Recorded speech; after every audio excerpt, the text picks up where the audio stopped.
Hello दोस्तों, नमस्कार। बात कर लेते हैं आज के दिन भर की सारी बड़ी खबरों की, जहां सबसे पहले आपको बताएंगे मुनीर शहबाज की नाक के नीचे कैसे बलूचिस्तान में मना योग दिवस। दोस्तों, पाकिस्तान में मचा तहलका, बलूच नेता मीर यार ने कैसे दिया एक खास संदेश। दोस्तों, सबसे पहले आपको बताएंगे ये चौंका देने वाली खबर। वही पाकिस्तान के अफ्रीकी सपने को कैसे चकनाचूर कर दिया सऊदी अरबिया ने। दोस्तों, जिसके साथ सुरक्षा पैक्ट समझौता किया था पाकिस्तान ने, उसने ही दिया अब बड़ा झटका। सूडान को हथियार बेचने के प्रोजेक्ट पर लगा ब्रेक, बुरे फंसे आसिम मुनीर। दोस्तों, उधर स्विट्जरलैंड में शांति वार्ता हुई फ्लॉप, ट्रंप की धमकी से भड़का ईरान, बातचीत को बीच में ही छोड़कर मेज से हट गया। दोस्तों, बताएंगे क्या कहा ईरान ने और क्या धमकी दी डोनाल्ड ट्रंप ने। लेकिन ईरान ने खुल्लम खुल्ला दोस्तों ये बयान जारी किया है कि आखिरकार अमेरिका को ही झुकना पड़ा, डील ज्यादातर तेहरान के ही पक्ष में है, यानी हमारे ही पक्ष में, ऐसा ईरान ने कहा। दोस्तों, जिसने डोनाल्ड ट्रंप को पूरी दुनिया में फिर एक बार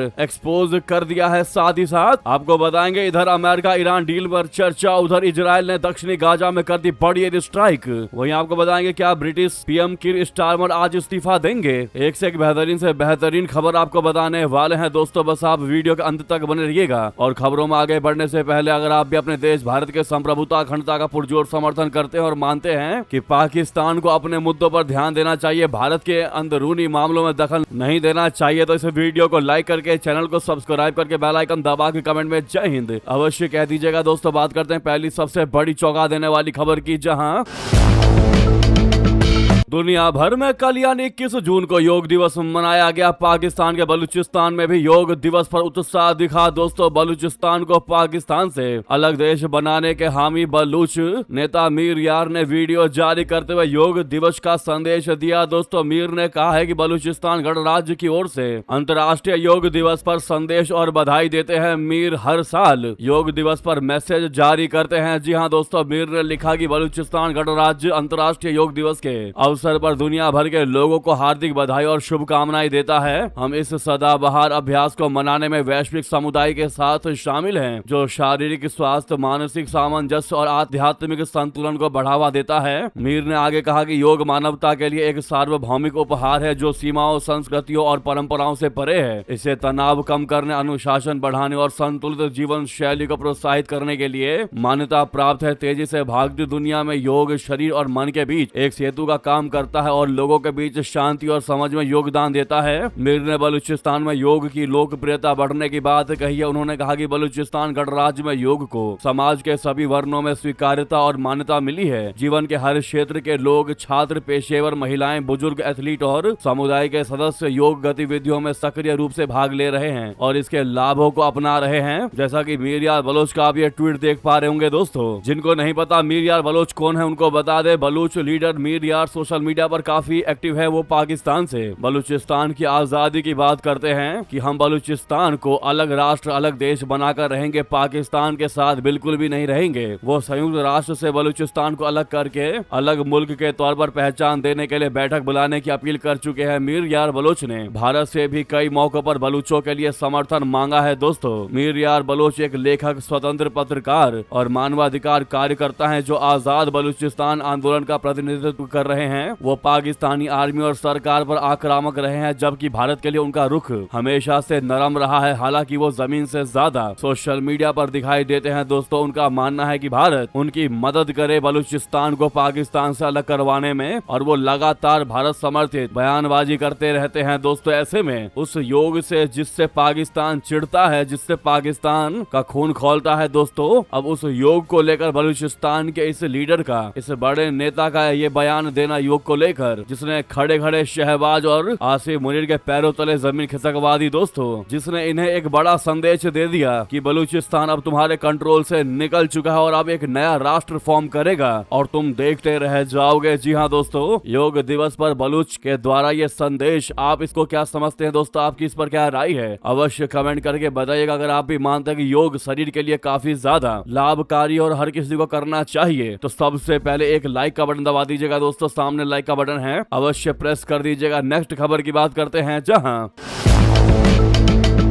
उधर पाकिस्तान के अफ्रीकी सपने को सऊदी ने ही कर दिया चकनाचूर, जिसके साथ वो लगातार साठगांठ करता रहता है। सूडान को हथियार बेचने के प्रोजेक्ट पर लगा ब्रेक, बुरे फंसे आसिम मुनीर। बता दें, पाकिस्तान ने लगातार अफ्रीकी देशों को हथियार बेचने और अपना प्रभाव बढ़ाने के लिए जुगत लगाई है। पाकिस्तानी आर्मी चीफ आसिम मुनीर और प्रधानमंत्री शहबाज शरीफ इसके लिए प्रयासरत थे। पाकिस्तान की अफ्रीका में बड़ा हथियार निर्यातक और प्रभावशाली देश बनने की महत्वाकांक्षाओं का अप्रैल में तगड़ा बड़ा झटका लग चुका है। दोस्तों, ये झटका उसको सऊदी अरब की वजह से लगा है, जो उसका करीबी सहयोगी है और दोनों देशों के बीच नाटो जैसा रक्षा समझौता है। द डिप्लोमेट के मुताबिक सऊदी अरब ने सूडान के साथ प्रस्तावित $1.5 अरब के हथियार समझौते के लिए पाकिस्तान की फंडिंग रोक दी और उसे डील को पूरे तरीके से खत्म करने को कहा है। इस घटना ने अफ्रीका में अपनी ताकत दिखाने की पाकिस्तान की बढ़ती महत्वाकांक्षी कोशिशों की सीमाओं को उजागर किया है। पाकिस्तान के लिए सूडान समझौता उसके इतिहास के सबसे बड़े हथियार निर्यात समझौतों में एक और अफ्रीकी सुरक्षा बाजारों में प्रवेश का जरिया माना जा रहा था। इस पैकेज में K-8 काराकोरम हल्के लड़ाकू विमान, सैकड़ों ड्रोन, बख्तरबंद वाहन और पाकिस्तान के रास्ते भेजे जाने वाले चीन में बने एडवांस्ड एयर डिफेंस सिस्टम शामिल थे। इस समझौते में पाकिस्तान को क्षेत्रीय हथियार आपूर्तिकर्ता से अफ्रीका के संघर्ष वाले इलाकों में एक महत्वपूर्ण सुरक्षा खिलाड़ी के रूप में बदलने की क्षमता थी। सऊदी अरब के पीछे हटने के फैसले ने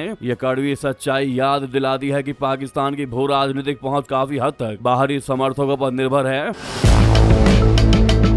पाकिस्तान ने दशकों से मुस्लिम दुनिया में अपना प्रभाव बढ़ाना चाहा है। इसके लिए उसने मुस्लिम देशों में अकेले परमाणु सक्षम देश के रूप में अपनी पहचान का लाभ उठाने का प्रयास किया है। इस रणनीति में राजनयिक जुड़ाव, सैन्य सहयोग, प्रशिक्षण मिशन और मुस्लिम हितों की रक्षा के रूप में पेश किए गए मुद्दों का समर्थन शामिल रहा। वैसे में सूडान को हथियार बेचना पाकिस्तान के लिए बहुत आकर्षक प्रस्ताव था। सूडान समझौता मूल रूप से पाकिस्तान के सैन्य औद्योगिक परिसर के लिए अफ्रीकी बाजार तक पहुँच के बारे में था। सूडान में सफलता नाइजीरिया और इथियोपिया समेत हॉर्न ऑफ अफ्रीका, पूर्वी अफ्रीका के बाजारों के रास्ते पाकिस्तान के लिए खोल सकती थी। इस डील से मुस्लिम बहुल अफ्रीकी देशों के बीच पाकिस्तान की कूटनीतिक स्थिति बेहतर होती और ऑर्गेनाइजेशन ऑफ इस्लामिक कॉर्पोरेशन यानी OIC और संयुक्त राष्ट्र जैसे मल्टीलेटरल मंचों पर उसे फायदा मिलता। इस लिहाज से सूडान डील सिर्फ रक्षा समझौता न होकर एक तरह से एंट्री पॉइंट थी। इसे सऊदी ने पटरी से उतार दिया। पाकिस्तान के लिए इस डील के रद्द होने के परिणाम सूडान से आगे तक जाते हैं। रिपोर्टों से संकेत मिलता है कि उसका लीबिया में $4 बिलियन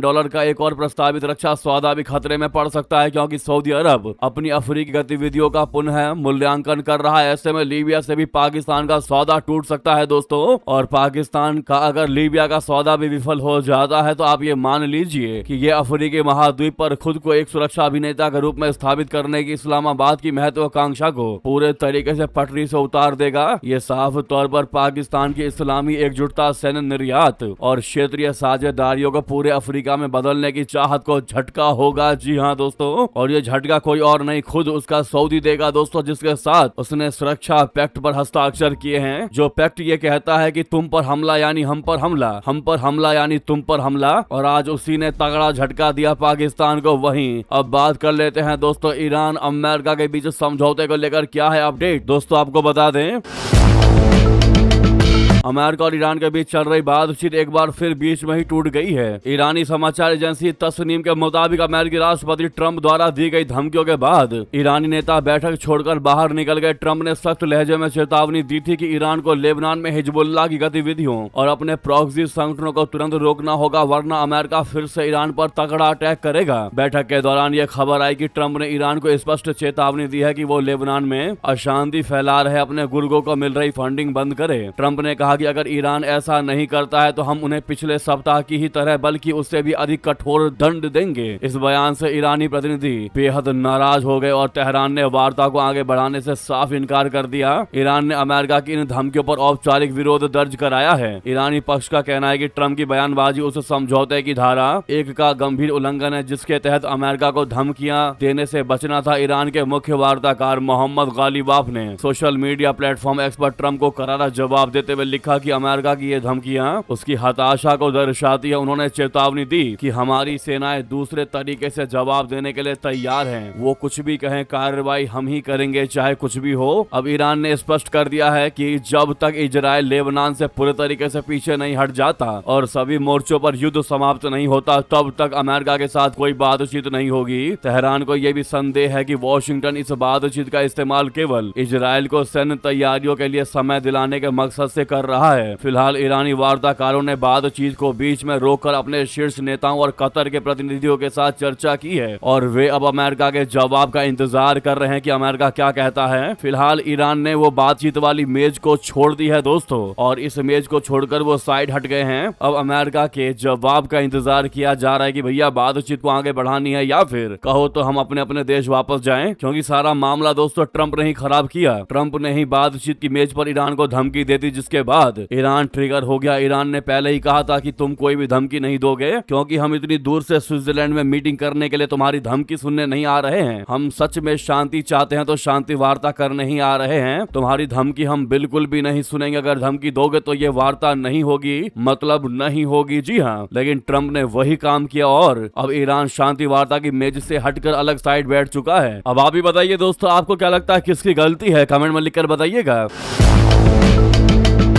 इस मुद्दे पर ईरान के राष्ट्रपति मसूद पेजेश्कियान ने दावा किया है कि वॉशिंगटन और तेहरान के बीच हुए समझौता ज्ञापन यानी एमओयू की अधिकांश शर्तें ईरानी जनता के ही हित में है। ईरानी सरकारी प्रसारक Islamic Republic of Iran broadcasting के मुताबिक 33वें मौद्रिक एवं बैंकिंग नीति सम्मेलन को संबोधित करते हुए पेजेश्कियान ने कहा कि अमेरिका का रुख 180 डिग्री बदल गया है और अब वॉशिंगटन ये स्वीकार करने को मजबूर हो गया है कि वो ईरान के अधिकारों को नजरअंदाज नहीं कर सकता और इसीलिए ईरान की बात माननी पड़ेगी अमेरिका को। वहीं आपको बता दें दोस्तों, इस स्विट्जरलैंड में अमेरिकी डेलीगेशन की 3 वो सबसे बड़ी गलतियां जिनसे दुनिया में उड़ा ट्रंप प्रशासन का मजाक। एक्सपर्ट्स ने भी लगाई ट्रंप को और ट्रंप के तरीकों को लताड़। दोस्तों, स्विट्जरलैंड के बर्गन स्टॉक में हो रही शांति वार्ता से कुछ ऐसी तस्वीरें सामने आई है जिसे अमेरिकियों का अपमान कहा जा रहा है। बर्गन स्टॉक में ईरानी प्रतिनिधिमंडल ने पहले अमेरिकी डेलीगेशन को इंतजार कराया और फिर फोटो ना खिंचाते हुए मीटिंग रूम को छोड़ दिया। संयुक्त अरब अमीरात यानी यूएई के राजनीतिक रणनीतिकार और विश्लेषक अमजद ताहा ने इस घटनाक्रम पर कहा है कि हालिया वर्षों में अमेरिका की दूरदर्शा कभी भी ऐसी नहीं देखी गई। उन्होंने खास तौर से अमेरिकी डेलीगेशन और ट्रंप प्रशासन की 3 गलतियों का जिक्र किया है। अमजद ने स्विट्जरलैंड से कॉन्फ्रेंस हॉल का वीडियो साझा करते हुए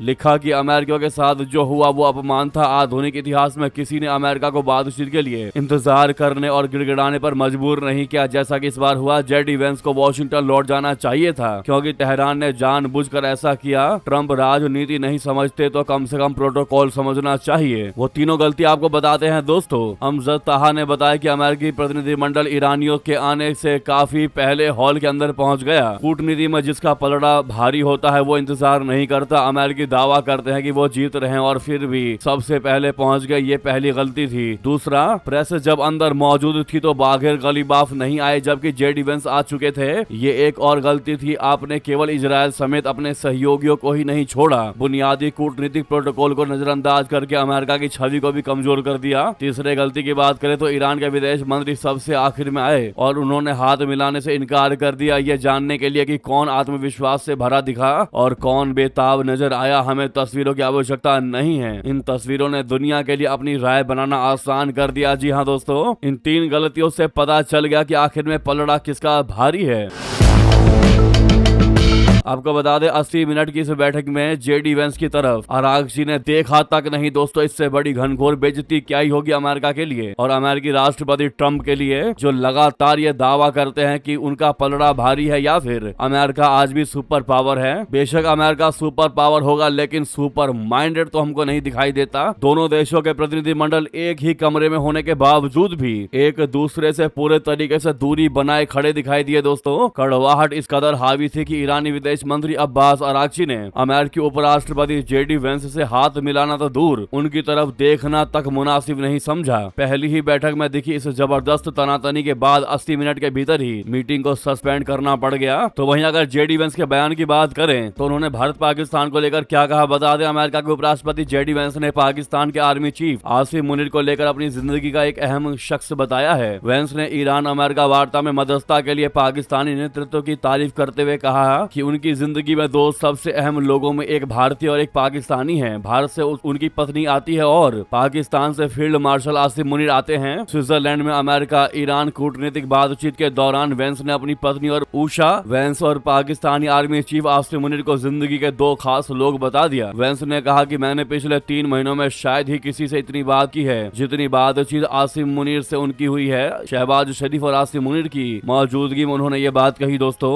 पाकिस्तान की भूमिका की तारीफ करते हुए वेंस ने कहा कि वो पाकिस्तानी प्रधानमंत्री के शुक्रगुजार हैं, जो मेरे करीबी दोस्त है। उनकी अच्छी कोशिशों ने बातचीत को इस मुकाम तक पहुंचाया है। शहबाज और मुनीर के डिप्लोमेटिक रोल के बिना हम शायद यहाँ नहीं होते। उन्होंने खुद को एक बेहतरीन डिप्लोमेट साबित किया है। अब ऐसे में ट्रंप का प्रशासन, खुद ट्रंप और जेडी वेंस नहीं समझ पाए हैं कि पाकिस्तान ने आखिरकार इतनी कोशिश क्यों की, तो ये उनकी गलती है। बाकी हर एक भारतीय को पता है कि पाकिस्तान आखिरकार क्या चाहता था और उसका क्या मंसूबा था इसके पीछे और क्या वो हासिल करना चाहता है। हम भारतीय बेहतर तरीके से जानते हैं। वहीं आपको बता दें, जब ये बातचीत चल ही रही थी उसी समय उधर इजराइल ने दक्षिणी गाजा में बड़ी एयर स्ट्राइक कर दी, जिसमें 2 की मौत की खबर सामने आई। जी हाँ दोस्तों, एक तरफ स्विट्जरलैंड में अमेरिका और ईरान के बीच शांति वार्ता पर बातचीत चर्चा जारी ही थी, उधर इजराइल लगातार गाजा पर एयर स्ट्राइक कर रहा था। इजराइल ने दक्षिणी गाजा के खान यूनिस शहर के पास एक हवाई हमला किया, इसमें 2 लोगों की मौत हुई। इस एयर स्ट्राइक में कई अन्य भी घायल हुए हैं। हमले से जुड़ी जानकारी अल जजीरा ने जारी की है। अल जजीरा ने गाजा की एम्बुलेंस और इमरजेंसी सर्विस के एक सूत्र के हवाले से जानकारी साझा की है। अब बात कर लेते हैं नेक्स्ट और सबसे बड़ी खबर की। दोस्तों, डोनाल्ड ट्रंप का सबसे बड़ा दावा, ब्रिटिश पीएम कीर स्टारमर देंगे इस्तीफा। रिपोर्ट के मुताबिक पार्टी के 100 सांसद कीर स्टारमर के खिलाफ है। जी हां, 10 साल में 5 प्रधानमंत्री ने कार्यकाल से पहले ही पद छोड़ा है। क्या कीर स्टारमर के साथ भी कुछ ऐसा ही होने जा रहा है? दोस्तों, आपको बता दें, अमेरिकी राष्ट्रपति ट्रंप ने दावा किया है कि ब्रिटेन के प्रधानमंत्री कीर स्टारमर इस्तीफा देंगे। ट्रंप ने सोशल मीडिया पोस्ट में कहा कि स्टारमर इमिग्रेशन और ऊर्जा जैसे 2 अहम मुद्दों पर विफल रहे हैं। उन्होंने दावा किया है कि स्टारमर जल्द पद छोड़ देंगे। इस बीच ब्रिटिश अखबार द ऑब्जर्वर की रिपोर्ट में कहा गया है कि स्टारमर जो है वो सोमवार यानी आज इस्तीफे का ऐलान कर सकते हैं और पद छोड़ने का रोड मैप भी पेश कर सकते हैं। हालांकि सरकारी सूत्रों ने इस दावे को खारिज करते हुए कहा है कि स्टारमर अभी भी प्रधानमंत्री के तौर पर अपने काम पर ध्यान दे रहे हैं। राइटर्स के मुताबिक लेबर पार्टी के 100 से ज्यादा सांसद सार्वजनिक रूप से उनके इस्तीफे या पद छोड़ने की समय सीमा की मांग कर चुके हैं। अगर स्टारमर पद छोड़ते हैं तो वे पिछले 10 साल में कार्यकाल पूरा होने से पहले पद छोड़ने वाले 6ठे ब्रिटिश प्रधानमंत्री होंगे। उनसे पहले David Cameron, Theresa May, Boris Johnson, Liz Truss और ऋषि सुनक भी बीच कार्यकाल में पद छोड़ चुके हैं। अमेरिकी राष्ट्रपति ट्रंप ने भी दावा किया है कि स्टारमर अपने पद से इस्तीफा देंगे। ट्रंप ने सोशल मीडिया पोस्ट में ये बात कही। अब सवाल यह है कि अगर स्टारमर पद छोड़ेंगे तो आखिर ऐसा कौन सा दबाव बढ़ा है उन पर। बता दें, स्टारमर ने 2024 में लेबर पार्टी को बड़ी चुनावी जीत दिलाई थी, लेकिन उसके बाद उनकी लोकप्रियता लगातार घटती चली गई। कई विवादों, नीतिगत यू टर्न और जीवन स्तर में सुधार के वादों को पूरा न कर पाने की वजह से उनकी इमेज को नुकसान पहुंचा। स्टारमर की मुश्किलें तब और बढ़ गई जब उनके विरोधी एंडी बर्नहैम ने शुक्रवार को उपचुनाव जीत लिया। इस जीत के बाद बर्नहैम पार्टी की कमान संभालने की दावेदारी पेश कर सकते हैं। जीत के बाद बर्नहैम ने कहा है कि वो देश को नई दिशा देना चाहते हैं। बर्नहैम के सहयोगी स्टारमर से इस्तीफा देने की मांग कर रहे हैं। पूर्व स्वास्थ्य मंत्री वेस स्ट्रीटिंग ने भी संकेत दिया है कि वो आवश्यकता पड़ने पर स्टारमर को नेतृत्व के लिए चुनौती दे सकते हैं। हालांकि स्टारमर ने 19 जून को साफ कहा था कि मैं अपने नेतृत्व के खिलाफ आने वाले किसी भी चुनौती का सामना करूंगा। साथ ही लेबर पार्टी के नेताओं से आपसी खींचतान से बचने की अपील की थी। वहीं आपको बता दें दोस्तों, आतंकी खतरे के बीच सीआईएसएफ का बड़ा कदम संभालेगा जम्मू कश्मीर की जेलों की सुरक्षा। अब हाईटेक तरीके से करेगा निगरानी। दोस्तों, अब तक देश के अहम उद्योग धंधों और हवाई अड्डों की सुरक्षा का भार संभाल रहा केंद्रीय औद्योगिक सुरक्षा बल यानी सीआईएसएफ अब जम्मू कश्मीर की जेलों को भी सुरक्षा प्रदान करेगा। कठुआ जिले की हाई सिक्योरिटी वाली महानपुर जेल के अलावा जम्मू, अनंतनाग, कुपवाड़ा और बारामूला के जिलों के जेलों में भी सुरक्षा कवर प्रदान करने की तैयारी कर रहा है। सीआईएसएफ के मुताबिक इस प्रपोजल का मकसद प्रदेश की सभी जिलों में एक मानकीकृत, पेशेवर और आधुनिक सुरक्षा ढांचा स्थापित करना है। सीआईएसएफ का ये फैसला इसलिए इसलिए भी अहम माना जा रहा है क्योंकि इन हाई सिक्योरिटी वाली जेलों में आतंकवाद और दूसरे गंभीर अपराधों में सजा काट रहे कैदी बंद हैं। अपने साथियों के छुड़ाने के लिए आतंकी कभी भी इन जेलों को निशाना बना सकते हैं। इसी सुरक्षा चुनौतियों को देखते हुए सीआईएसएफ अब इन जेलों की सुरक्षा की जिम्मेदारी संभालने जा रहा है। सीआईएसएफ ने आधिकारिक बयान जारी कर कहा कि ट्रायल के तौर पर पहले श्रीनगर सेंट्रल जेल और जम्मू की कोट भलवाल सेंट्रल जेल में फोर्स की तैनाती की गई थी। वहां पर बल के प्रशिक्षित जवानों ने आधुनिक निगरानी प्रणालियों और सख्त एक्सेस कंट्रोल के जरिए जेल की अंदरूनी और बाहरी सुरक्षा को प्रभावी ढंग से संभाला। दोनों जेलों में फोर्स की सफलता को देखते हुए अब जम्मू कश्मीर के बाकी जिलों में भी इस सिक्योरिटी सिस्टम का विस्तार किया जा रहा है। दोस्तों, ऐसे में Indian army is the best comment में लिखिएगा आप लोग, साथ ही साथ बता दें। नेपाली प्रधानमंत्री ने कहा कि भारत से सीमा विवाद में ब्रिटेन को मध्यस्थ नहीं बनाना चाहता। पुराना बयान का गलत मतलब निकाला गया है, ऐसा कुछ भी नहीं। आपको बता दें कैसे अपने ही बयान से पलट गए दोस्तों नेपाली पीएम। बता दें नेपाल के प्रधानमंत्री बालेन्द्र शाह ने कहा है कि भारत के साथ सीमा विवाद सुलझाने के लिए उनका देश नेपाल ब्रिटेन को मध्यस्थ नहीं बनाना चाहता। उन्होंने कहा कि उनके पुराने बयान का गलत मतलब निकाला गया था और नेपाल इस मुद्दे को भारत के साथ सीधे बातचीत से ही सुलझाना चाहता है। चितवन में राष्ट्रीय स्वतंत्र पार्टी यानी आरएसपी के महाधिवेशन में शाह ने कहा कि काला पानी और लिपुलेख से जुड़े ब्रिटिश शासनकाल के कुछ दस्तावेज मौजूद हैं। उनका कहना था कि इन ऐतिहासिक सबूतों को सामने लाया जाना चाहिए, लेकिन इसका मतलब ये नहीं है कि नेपाल किसी तीसरे पक्ष की मध्यस्थता चाहता है। शाह ने कहा कि नेपाल अपने पड़ोसी देशों से खुद बातचीत करेगा और सीमा विवाद का समाधान निकालेगा। उन्होंने दोहराया कि भारत के साथ सभी लंबित मुद्दे द्विपक्षीय वार्ता के जरिए ही सुलझाए जाएंगे। वहीं दोस्तों, चीन की चालों से तंग आया ताइवान, कहा युद्ध नहीं हाइब्रिड वॉरफेयर दबाव बना रहा है ड्रैगन। जापान फिलीपींस से मांगी अब मदद। जी हां दोस्तों, ताइवान के एक वरिष्ठ सुरक्षा अधिकारी ने दावा किया है कि चीन अब प्रत्यक्ष सैन्य टकराव की बजाय हाइब्रिड वॉरफेयर और ग्रे जोन रणनीतियों के माध्यम से ताइवान पर दबाव बढ़ा रहा है। उनका कहना है कि बीजिंग तटरक्षक बल, वैज्ञानिक अनुसंधान जहाजों और कानूनी दावों का उपयोग कर अपने रणनीतिक उद्देश्यों को आगे बढ़ा रहा है। ताइवान के राष्ट्रीय सुरक्षा संस्थान के उप महासचिव हो चेंग हुई ने कहा कि चीन की गतिविधियां ये संकेत देती हैं कि वो युद्ध की सीमा से नीचे रहकर दबाव बनाने वाली रणनीतियों पर अधिक निर्भर होता जा रहा है। हो चेंग हुई के मुताबिक चीन जो है वो मल्टीपल तरीकों से दबाव बढ़ा रहा है, जिसमें पहला है तटरक्षक जहाजों की तैनाती, दूसरा वैज्ञानिक अनुसंधान पोतों की गतिविधियां, तीसरा समुद्री क्षेत्रों पर संप्रभुता के दावे, चौथा प्रचार और दुष्प्रचार अभियान, पांचवा अंतर्राष्ट्रीय कानून की व्याख्या का अपने पक्ष में उपयोग। जी हाँ दोस्तों, उन्होंने कहा कि इन उपायों का उद्देश्य केवल ताइवान ही नहीं बल्कि जापान और फिलीपींस जैसे क्षेत्रीय देशों पर भी दबाव बनाना है। ताइवानी अधिकारी ने चेतावनी दी कि भविष्य में चीन की गतिविधियां विशेष रूप से ताइवान के विशेष आर्थिक क्षेत्र EEZ, ताइवान स्ट्रेट की मध्य रेखा, किनमैन के आसपास का समुद्री क्षेत्र, मादसू आइलैंड्स के निकट जल क्षेत्रों में बढ़ सकती है। उनका कहना है कि चीन का तटरक्षक बल इस रणनीति का प्रमुख उपकरण बन गया है जो विवादित समुद्री सीमाओं के निकट नियमित रूप से गतिविधियां बढ़ा रहा है। तो यह है चीन की अब नई चाल दोस्तों, जो ताइवान पर दबाव बना रहा है। वही नेक्स्ट खबर बता दें, उद्धव सेना यूबीटी के 6 बागी सांसद आज यानी सोमवार 3 बजे तक हो सकते हैं शिवसेना में शामिल। महाराष्ट्र से सियासत की सबसे बड़ी खबर, जिसके बाद इन बागी हुए सांसदों पर भड़क उठे उद्धव ठाकरे। कहने लगे गद्दारों को टिकट देकर बहुत बड़ी गलती कर दी मैंने, साथ में लोगों से माफी भी मांगी। बता दें, महाराष्ट्र में सूत्रों के हवाले से जानकारी सामने आ रही है कि उद्धव सेना यूबीटी के प्रमुख उद्धव ठाकरे को बहुत बड़ा झटका लगना तय हो गया है। शिवसेना यूबीटी के सभी 6 बागी लोकसभा सांसद सोमवार यानी आज दोपहर 3 बजे तक एकनाथ शिंदे की शिवसेना में शामिल हो सकते हैं, मिल सकते हैं। इन 6 सांसदों के शिंदे की शिवसेना में ऑफिशियली मिल जाने की उम्मीद है, जिससे बागी गुट को एंटी डिफेक्शन लॉ के तहत डिस्क्वालिफिकेशन से बचने के लिए जरूरी 2/3 वोट मिल जाएंगे। ये घटनाक्रम रविवार को तब कंफर्म हुआ जब 2 बागी सांसद नागेश पाटिल अस्टीकर और ओम प्रकाश राजे निम्बालकर ने रविवार को शिंदे कैंप में शामिल होने के अपने फैसले को पब्लिकली कंफर्म कर दिया।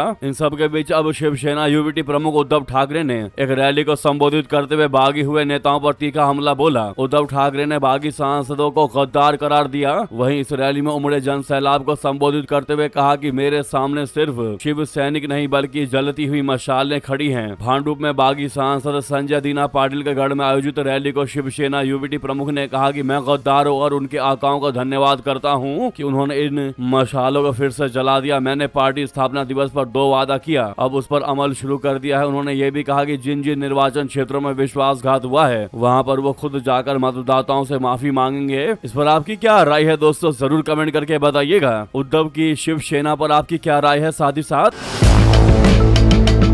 कोलकाता में सड़क का नाम बदलने पर गरमाई सियासत, सीएम शुभेंदु के बयान पर कांग्रेस का पलटवार, कहा मूर्खों की जमात क्या है मतलब बता दें। पश्चिम बंगाल के मुख्यमंत्री शुभेंदु अधिकारी ने शनिवार को कोलकाता नगर निगम केएमसी की तरफ से शहर के एक प्रमुख सड़क सुहरावर्दी एवेन्यू का नाम बदलकर गोपाल मुखर्जी रोड किए जाने के फैसले का स्वागत किया है, जिसके बाद कांग्रेसी नेता ने कोलकाता नगर निगम के इस फैसले पर पलटवार करते हुए बीजेपी और मुख्यमंत्री शुभेंदु अधिकारी पर निशाना साधा। कांग्रेस के मीडिया विभाग के प्रमुख पवन खेड़ा ने रविवार को सोशल मीडिया प्लेटफॉर्म एक्स पर एक पोस्ट शेयर करते हुए कहा कि मूर्खों की जमात है ये भाजपाइयों की, हसन सुहरावर्दी और हुसैन सुहरावर्दी में फर्क नहीं पता इन जाहिलों को। वहीं कांग्रेस के राज्यसभा सांसद जयराम रमेश ने कहा कि हसन सुहरावर्दी जिनके नाम पर इस सड़क का नाम रखा गया था वो कलकत्ता यूनिवर्सिटी के कुलपति यानी वाइस चांसलर थे। उनके बाद श्यामा प्रसाद मुखर्जी कुलपति बने थे, जबकि श्यामा प्रसाद मुखर्जी के पिता सर आशुतोष मुखर्जी उनसे कुछ साल पहले इस पद पर रह चुके थे। लेकिन पूरा राजनीतिक विज्ञान आपको इस तरह की बातें नहीं सिखाता, यानी कि अब सड़क के नाम बदलने पर फिर एक बार राजनीति गर्मा गई है दोस्तों, जहां वार पलटवार देखने को मिल रहा है। लेकिन कांग्रेस के नेताओं ने भी काफी बुरे शब्दों का इस्तेमाल किया है जो कि समाज के लिए अनएक्सेप्टेबल है। आपकी इस मुद्दे पर क्या राय है दोस्तों? लगे हाथ तो वीडियो को लाइक करके चैनल को सब्सक्राइब करके बेल आइकन दबा के कमेंट में जय हिंद अवश्य कह दीजिएगा। रिक्वेस्ट है जहां पर भी आपका ग्रुप है व्हाट्सएप फेसबुक एक्स पर शेयर करना मत भूलिएगा। मिलता अगली बड़ी खबर में, यहाँ तक बने रहने के लिए आप सभी का बहुत बहुत धन्यवाद, बहुत बहुत आभार। जय हिंद, जय भारत।